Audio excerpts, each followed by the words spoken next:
So permit me to say I am sorry for not putting out this information earlier than now, but I still believe this information is going to help a lot of people who are interested in going into storage business. Now, if you are interested in going into storage of agro commodities, you will need to pay careful attention to all the 5 things I want you to do before you go into storage. Or let me say the 5 key important things that I want you to know as a beginner who is going into storage. Now, for many people who are expert, this might not be new to them, but for you who is a beginner, you will need to pay careful attention to all the 5. And number 5 being the most important for someone who is a beginner. So let's start with this. People reach out to me, and one of the first thing they want to know is that, or the first question they normally ask me is that, I want to go into storage. How can you help me not to lose the money I have? They will be like, the small capital I have or the money I have is my life saving. I just got this money from somewhere. I want to invest so that I will not lose the money. And they see me as an expert, so they believe I should be able to show them how they will never lose their money, or how that money must produce a certain percentage. Some people can even tell me how I can make 100% or 50% return investment. It's not bad to plan never to lose money in business. Personally, I don't want to lose money. So any business I'm going into, I calculate, do all my mathematics to see that as I'm investing in this business, I don't lose money. But the truth of the matter is that if there is anybody who will tell you you will never lose money in business, that person is a bloody liar. If there is any consultant who give you a plan and shows you that in this plan, if you follow this plan, invest this amount, you are not going to lose money, it's not possible. If such business exists, I think the richest people in the world will hijack the business in such a way that some of us will not have access to it. So the only thing that can help you as someone who has been into the business for many years is to show you how to minimize your loss. I will not sugarcoat and tell you that if you buy this product from me, in the next 2-4 months, you will make triple. No. I can only tell you that based on what we have seen, this is this. But this is the kind of money you should invest. It's not all monies that are suitable for agricultural businesses.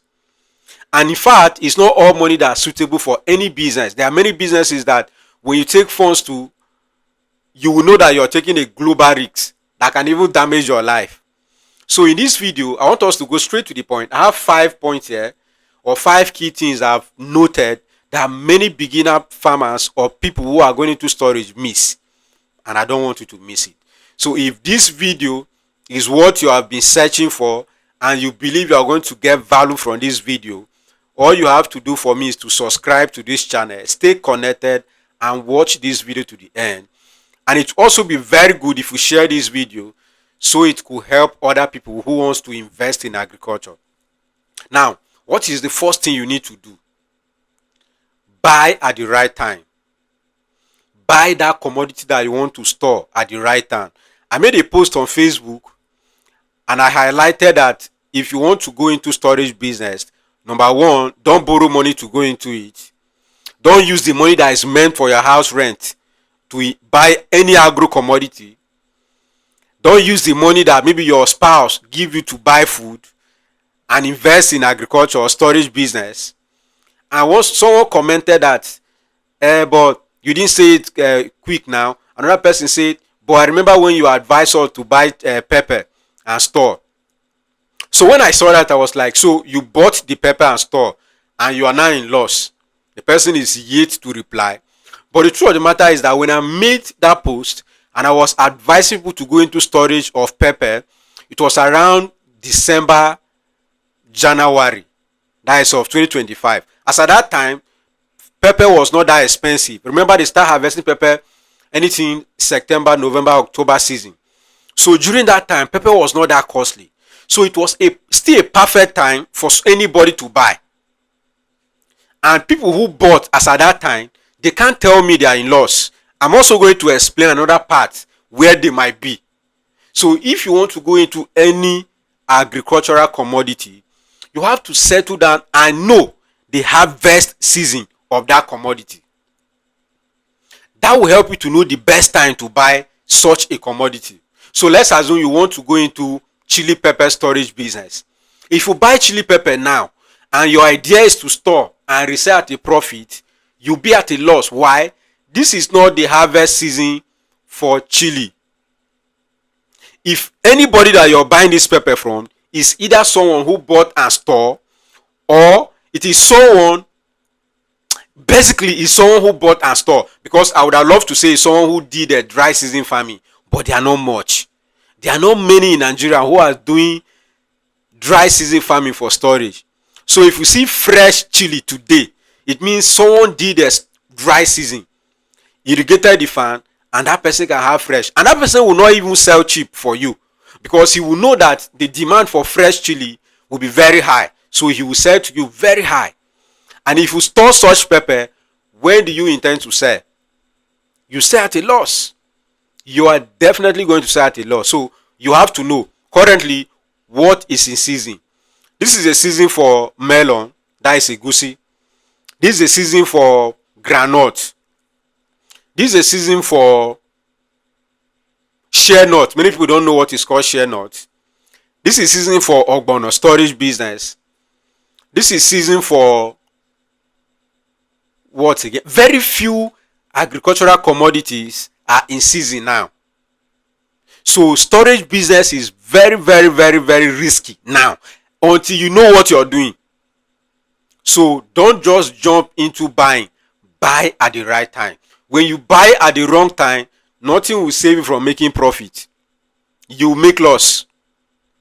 So you need to know when you're buying. Now the second thing you need to know is source from a cheaper location. Now in Nigeria, we have different regions, and those regions, they have different commodities they produce. So if I want to go into, say, palm oil storage, I will not go and source palm oil in Lagos. A vendor in Lagos who is selling palm oil is not the right person I should buy from if I want to store. If I'm buying to just use in my house, yes, I can buy from such a person. But if my goal is to buy and keep and sell later, I should be going to states that produce palm oil. I will not buy from Kano to keep in my warehouse and resell. No, Kano state does not produce palm oil. I will leave emotion aside. I will leave fear aside. I will go to Akwa Ibom. I will go to Cross River State. I will go to Anambra. I will go to Enugu. I will go to Imo. These are states that produce palm oil. I will go to Delta. These are states that produce palm oil. I'll buy from those states and store where I am so that I can resell when the price increases. But when you buy from the wrong source, the wrong location, you're going to buy at a higher price. And when it's time for you to sell, you'll be in loss. So you have to know where is the best location. Now, if you want to do grain storage, you have to leave emotion aside. Which state produces much grains in Nigeria? Northern state. It's either you're going to Niger state, you're going to Benue state, you're going to Taraba state, or you're going to Kano. These are states, and even in Kano or all the states I've mentioned, they don't produce everything. Now, if you're looking for groundnut, you have to research which state produce the largest volume of groundnut. That is where you're doing your sourcing for storage. Which state in Nigeria produces the largest volume of melon? That is where you should go to source your melon. If you go to Anambra to source your melon for storage, you are shooting yourself. You are programming yourself for losses. So you have to know the location. You want to source paddy for storage. You and I know that in Africa, or let me say in Nigeria, Kebbi State is the largest producer of paddy. That is where you are going, or Niger State, or Benue State. You don't have to go to East and go and be sourcing for rice to store. You make loss. Now, the East also have what they produce. The South have what they produce. If you want to do crayfish business and your goal is to store crayfish, you don't go to North to go and source. You will not go to Jos to go and source crayfish. You will go to places where crayfish, like Port Harcourt, Warri, all those states, riverine areas, There are states that have crayfish. That is where you should go. So that is how storage business work. Buy in the right location. If you buy in the wrong one, you will not make profit. Now the next thing you have to do is you need to have a selling strategy.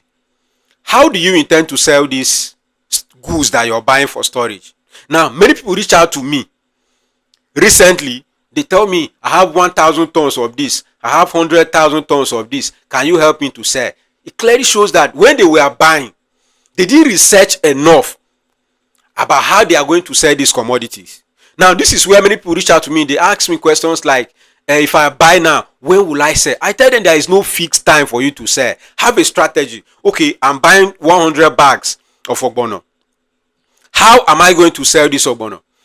The first thing you have to do is you're watching the market. Now the price that you bought for 350 or 280,000 is now selling for 400,000. It means that if I sell ogbono now, the 100 bags that I bought now, I'm making nothing less than 50,000 per bag. For me, if you're not greedy, you're going to sell. Now there's projection that by December, one bag will get to 1 million naira.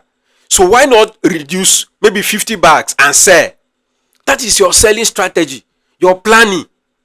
Okay, this seasonal seed I'm buying, how am I going to do? I will reduce a few and sell when the price increases, so that I will have capital, I will have liquid. If another commodity is out, I will also buy. But if you tie your money down, you're waiting for 6 months, the price have increased, you're still waiting for 6 months, knowing fully well that there are some commodities that their share life is not strong. It can't stay longer than 6. Now during that time of sales, you're not the only one who is going to break your bank. Many other aggregators are going to break their warehouse to sell this product. There will be competition, and this is where, if you're not careful, you'll be pressed to sell at a loss. So if you're going into this storage business and you're buying in bulk, have a selling strategy. Have a selling strategy. At what price are you willing to sell? Not market price. The market might tell you that by August the price will be high. Now I'm buying pepper for 70,000. Okay, since I bought for 70,000, once this pepper hit 100k, I'm selling. I know if I wait for 4 months, the pepper will hit 500k, but I don't want to wait that long. Once this pepper hit 100k, I bought for 70 with all my expenses. So once the pepper hit 100k, I'm selling. I'll cash out and leave the market. See, one thing with storage business is only when you take your money off the market that is in your account. Oh, my people, don't be looking at by next 5 months the price will increase. No, that is not your business. If the price increase by 5 months, fantastic. But if the price does not increase by 5 months, what are you going to do? Sell when the price have increased, so you make your profit. Then the fourth thing you need to do is to know your market preference. See the way I'm speaking like I'm a pastor preaching, but it's God that sent me to warn you, right? Know your market preference. What does your market love? Now we are doing storage. I'm supplying ogbono to many people. Before you buy, I will ask you, where are you selling? Which state? Because there are some states that prefer the ogbono that draws very well. That is the one they prefer. Then there's another place they will tell you, we prefer the one that is heavy. Now, especially for export market. So if you are going into exportation, you will need to buy ogbono that is good for storage. That has weight. We have one of ogbono we call shinikon. It's very, very heavy. Because people who export and people who sell things abroad, they sell by weight. It's not like we in Nigeria where you can just use your eyes and say, this one is clean. This one, the seed is big. No. There they are asking you how many kg, how many tons, what is the expected weight after, those kind of things. So if your market is looking at weight, you will have to buy commodities that the weight can also be good after a prolonged period of storage. You have to be very careful. So when you know that, it will help you to know what to buy and when to sell. So if you are going by weight, you will know that it's not wise for me to keep this thing for 6 months. Because no matter how good it is, if it stays long, the weight is reducing. Meanwhile, I'm going to sell by weight. For example, there are markets that prefer granite, like the granite to still have the shelf. the bag should still be there. They prefer it that way. Like we here in northern Nigeria, we prefer our groundnut to be peeled. We buy the seed. So if you are doing storage and your target is to sell here in northern Nigeria, you will know that if you don't need to keep the groundnut in the shelf, mostly you have to peel it. They will have machines that peel. You take it to the machines, the machine will de-shelve it. It will be only the seed. Then you can store the seed. If you're selling maybe in the east, I believe they prefer their own to still have the back. Then that is what you're buying, because they want to buy it and go and de-shelve it themselves. So you will know that you will not buy the groundnut that is de-shelved to go and store in the east, except you want to carry it back to the north to come and sell. It doesn't make business sense, right? Now the fifth but not the least is what I even explained already. Okay, I think I have 6 here, right? Is to consider the shelf life of what you're buying. How can that commodity stay well in your warehouse? Now this will help you not to lose your money. Now there are some commodities that are reduced. Now for example, let's say you are going into groundnut storage. If you buy 10 bags of groundnut to store now, I want you to know that when you want to sell, that groundnut will not be 10 bags. It will be maybe 8 or 9. The weight will reduce. Those bags, when you lift them up again, you see that some of the bags will not be full again. Why? The groundnut has dried, the body has shrink. It's not expected to stay that long. So what we normally do is that if I'm doing storage and my goal is to sell 10 bags, what I'm going to do is that I'll buy 12 bags. My goal is that even if the groundnut is going to reduce by the weight and the size, I should be able to get complete 10 bags. And if I should get more than that, fantastic. I'm not in loss. So I've done my calculation. See, I apply this even in bears. Anytime I'm stocking bears in my farm, I know there must be mortality. I'm an expert in poultry. I can control mortality to an extent, but I don't take it to chance.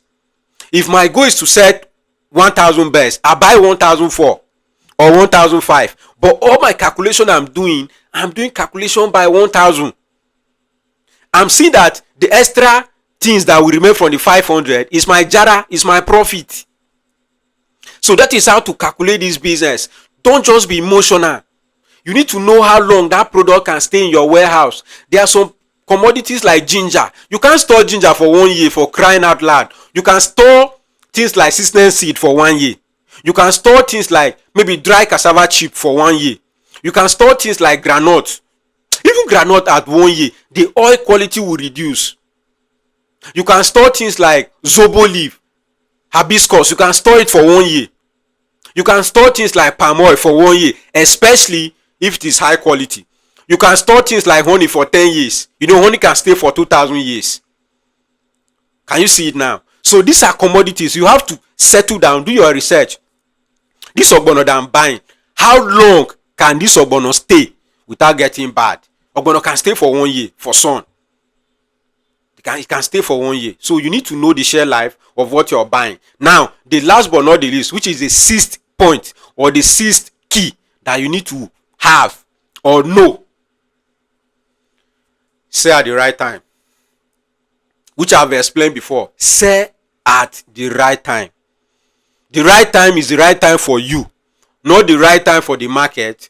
Not the right time that I'm going to tell you. No.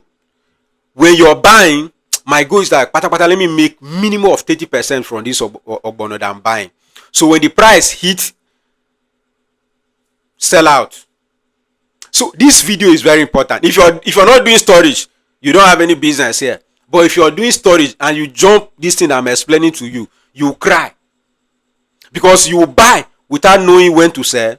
You buy without considering the shelf life. You buy without a selling strategy. You also buy from let me say the wrong source. Right? Now, when pepper, for example, when I was in Kano selling pepper for 120,000, some persons were selling that same pepper for 150. I saw it online. I saw how they were advertising it online. 150. I said, but this thing we are buying from the same market now. Why are you selling yours? So let's assume you bought from me at 130. Mr. A, Mr. B bought from the other person at 150. And then the pepper never move in the real market, oh, never move above 150, what will you be? You'll be like, I bought, I did not make profit. Who did you buy from? You bought from the wrong source. The person supplied to you high rate, and now the price, because he was thinking the price would be high, and now the price never hit the expected price they were having in their head. So don't look at what people are saying. Don't base your analysis purely on past result of that commodity. Now, for example, people who did storage in Nigeria last year, majority are in losses. Why? Imported goods came in due to the fact that the president gave out license. Those commodities came in and scattered the market. Now, when they were buying, there was no way they would have made losses in that commodity that they bought, because it was normal that the price will increase. Why? We don't produce here all year round. We produce only rainy season. So when you buy commodities that are produced during that season, dry season, nobody is producing again. So the price must increase. The price of rice, if not for the imported rice, foreign rice that is in the market, by now one bag would have been selling around 200,000 of paddy. But because of the importation, the price have dropped. How about soybeans? Some of the biggest off-takers of soybeans in Nigeria got license. They imported soybeans. Now the price have dropped. So these are some of the. So when you're buying, you have to look at government. Government can scatter any business. That is just the truth. Government can make any business to be progressive. They can scatter any business. And that is the reason why we always blame the government for everything. Because they have the power to scatter any business. People who did storage of, what is it called now? Of cashew nut. They are not in loss. Why? Because nobody imported cashew nut into Nigeria. Rather, the world is coming to Nigeria to come and buy cashew nut. So these are commodities that when you want to go into business and you're serious, you'll be looking at. They are big money. It's very rare for you to lose money in them. So thank you so much for watching this video. If you want to go into storage business and you got value from this video, please like this video, share this video, stay connected. And if you are a supplier of any of the commodities that I've listed, or you are a farmer, you are looking for where to sell your agro commodities, it is expected that you join our sales community on WhatsApp and Telegram, where vendors, or let me suppliers, can post their goods. You get buyers, legit suppliers. We verify, right? So if you want to also go into drop shipping, you can join the community, help other farmers or other suppliers of agro produce sell their produce and get paid a little commission. So you can join. Check the description of this video, check the pin comments, join the group, stay connected, remain blessed. I remain Denison, your billionaire farmer.